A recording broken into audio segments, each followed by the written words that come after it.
Friends, welcome back to just English classes. कैसे हो आप सभी। 96 प्रैक्टिस सेट है हमारा और मैं करा रही हूँ आपको D T plus B MRS और यूपी TGT PGT जैसे एग्जाम्स के लिए प्रिपरेशन गाइज। और बहुत हेल्पफुल वीडियो आपको यहाँ पे मिल रही हैं।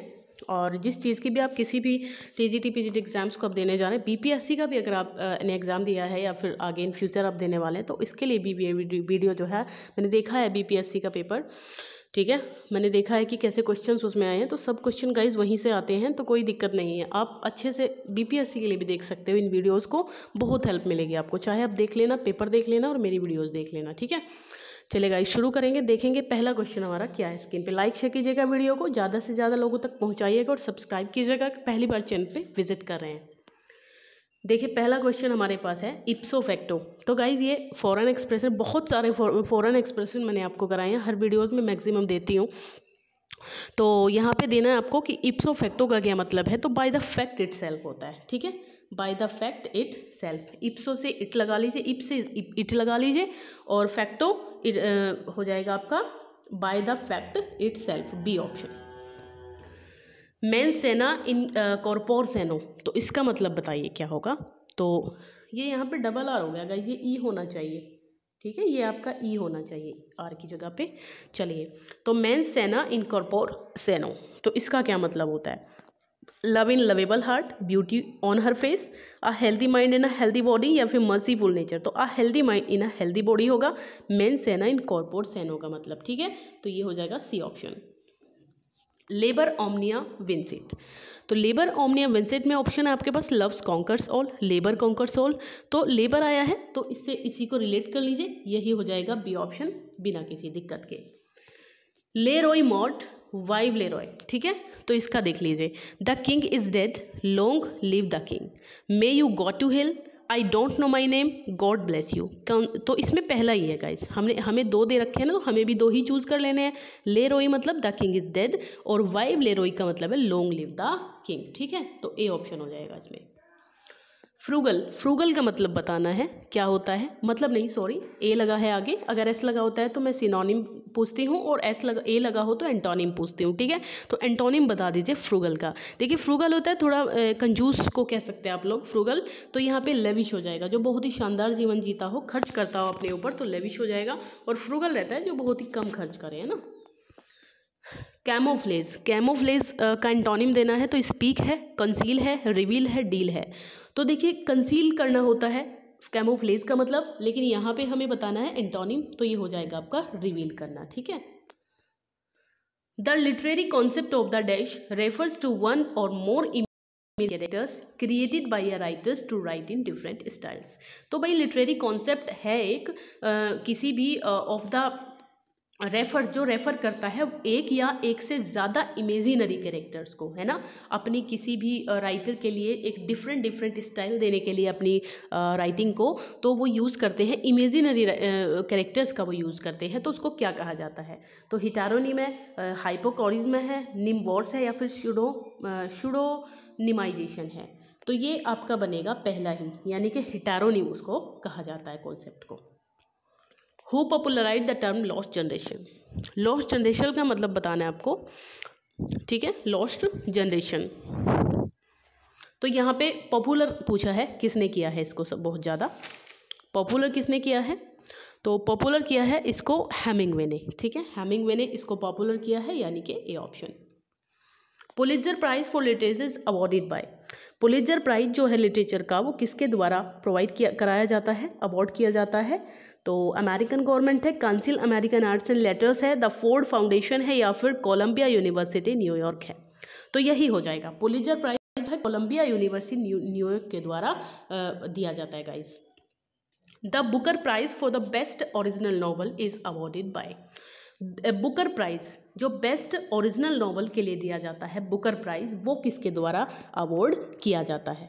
अच्छा, नोबेल प्राइज़ भी होता है एक, नोबेल प्राइज़ आप सभी जानते होंगे ना, स्विस वैज्ञानिक थे अल्फ्रेड नोबेल, उन्हीं के नाम पे है। तो स्वीडिश एकेडमी नॉर्वे के द्वारा दिया जाता है, इसको ऐसे ही बता दे रही हूँ आपकी जानकारी के लिए।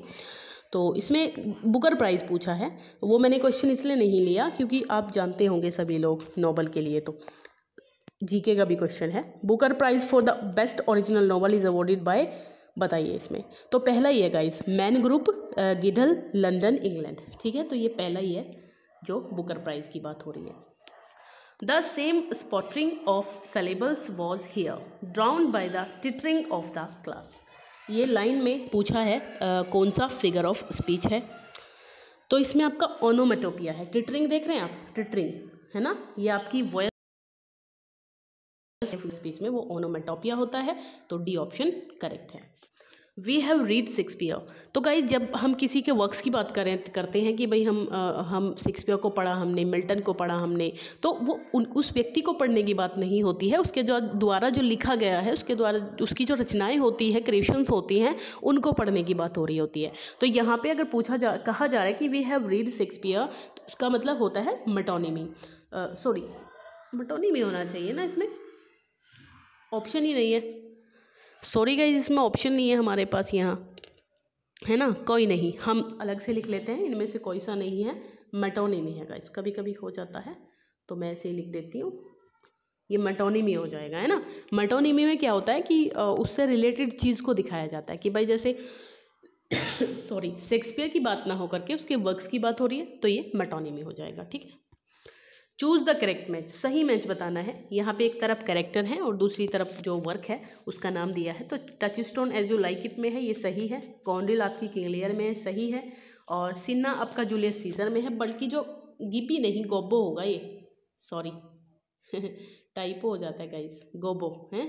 तो गोबो नाम का जो कैरेक्टर है ये आपका 12th नाइट में नहीं है, बल्कि ये मर्चेंट ऑफ वेनिस में है, ठीक है, मर्चेंट ऑफ वेनिस में, ठीक है, इसको याद रखिएगा। ये क्लॉन है, क्या है, क्लॉन है। Best works of Shakespeare was done, कब किए गए, बिफोर 1595, बिफोर 1601, आफ्टर 1612 या फिर आफ्टर 1603।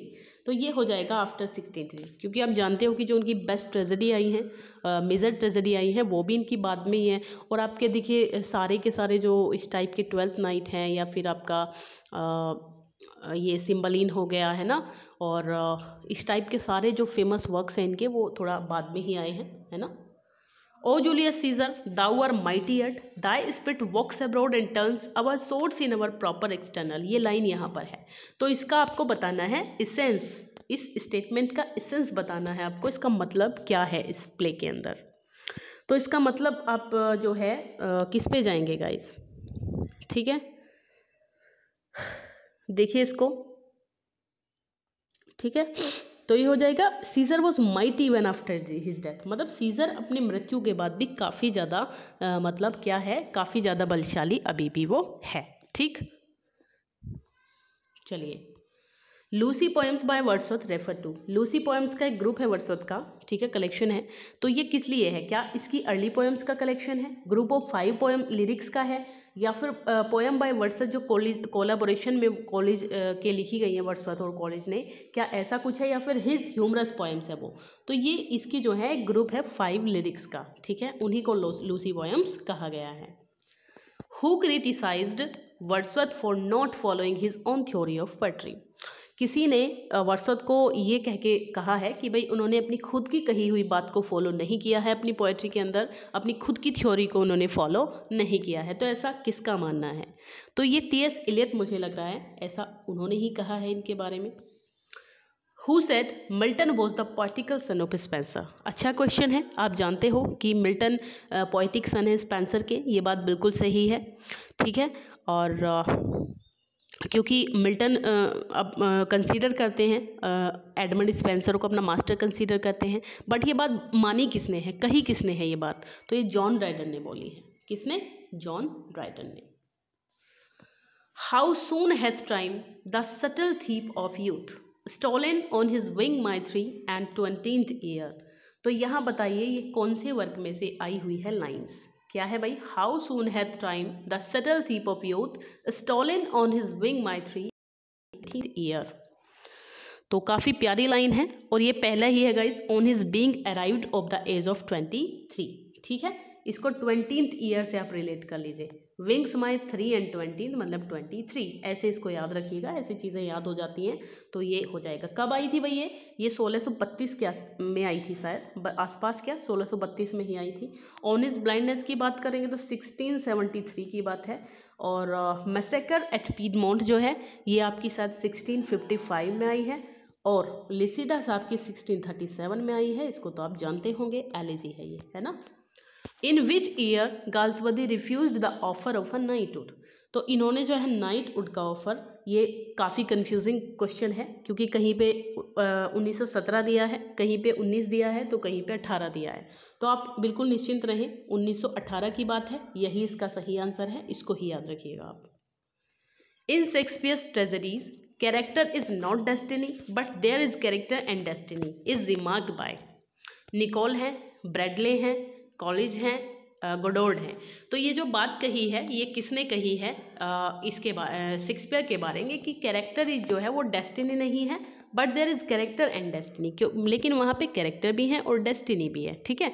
तो ये बात जो मानी है वो शायद मुझे लग रहा है कि निकोल ने मानी है शायद, मुझे यही लग रहा है इसमें, है ना। चलिए ठीक है भाई, नेक्स्ट पे चलेंगे। अच्छा सॉरी, ब्रैडली कहाँ से आ गया, निकोल है ना। How came he dead I will not be juggled with to hell allegiance vows to the blackest devil is a speech Hamlet spoken to, ये स्पीच हैमलेट ने किससे बोली है।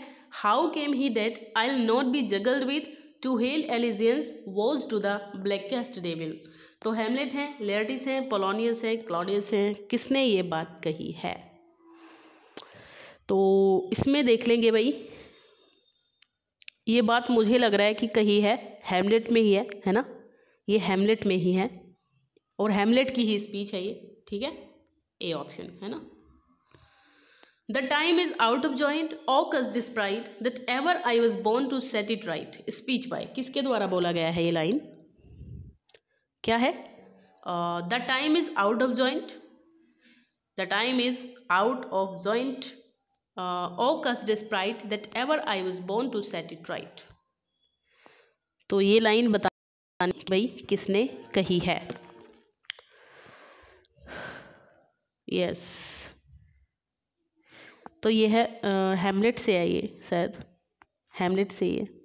एक सेकंड गाइस, एक सेकंड, ये पिछले क्वेश्चन पे आइए आप एक बार। हाँ ये लेयर्टिस की लाइन है, सॉरी गाइस, इसके लिए हैमलेट की लाइन नहीं है। How came he dead I not be juggled with to hell allegiance vows to the blackest devil, तो ये लेयर्टिस की लाइन है जो ओफिलिया का भाई है, ठीक है, सॉरी फॉर द मिस्टेक।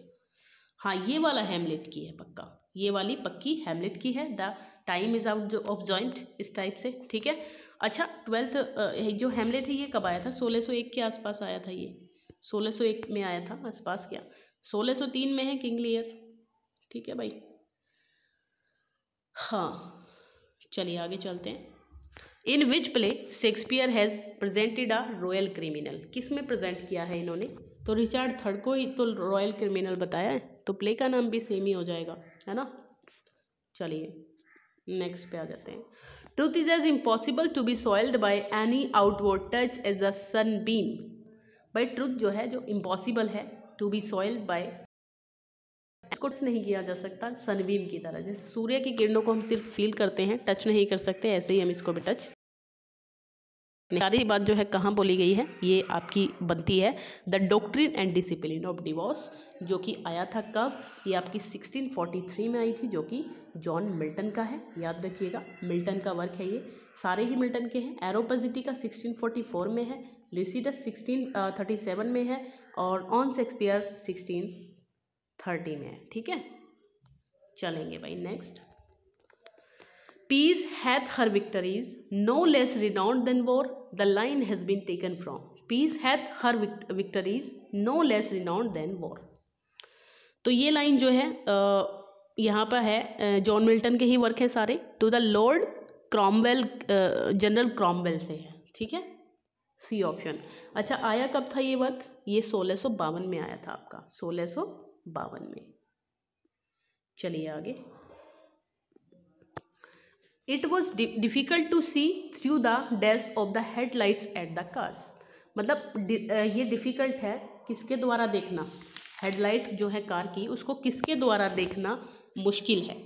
तो इसमें शायद आपका हो जाएगा डेजल, है ना, the dazzle of the headlight, जो हेडलाइट के डेजल होते हैं उनको देखना काफ़ी मुश्किल रहता है, बी ऑप्शन।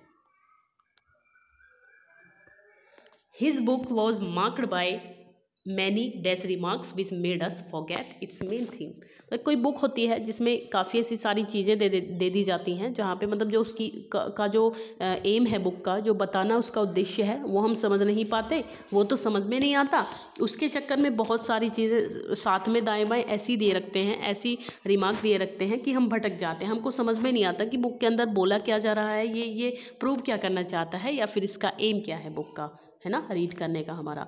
तो ये चीज़ें जो हैं वो कहलाती हैं डिग्रेसिव हो जाएगा ये, ठीक है, डिग्रेसिव हो जाएगा, डी ऑप्शन। चलिए, she came in looking dash she had seen a ghost. तो यहाँ एज इफ होगा भाई, है ना, मतलब वो ऐसा से हो जाएगा एज, और जैसा कि यहाँ पे इफ जो है जैसा कि सेंस देगा कि सी केम इन लुकिंग, वह ऐसा दिखा जैसे कि एक घोस्ट दिखता है ना, तो ये हो जाएगा हमारे पास dash you come here I shall help you. तो ये तो बहुत आसान है कि भाई तुम यहाँ आओगे तो मैं बिल्कुल तुम्हारी मदद करूँगा, है ना। तो यहाँ पे क्या आएगा हमारा, इसमें शायद ए होगा, should you come here I shall help you, है ना, should you come here I shall help you. तो ये हो जाएगा गाइस। तो यही थे 30 क्वेश्चन आज के। मिलेंगे नेक्स्ट वीडियो में, तब तक के लिए बाय बाय, टेक केयर, पढ़ते रहिए गाइस।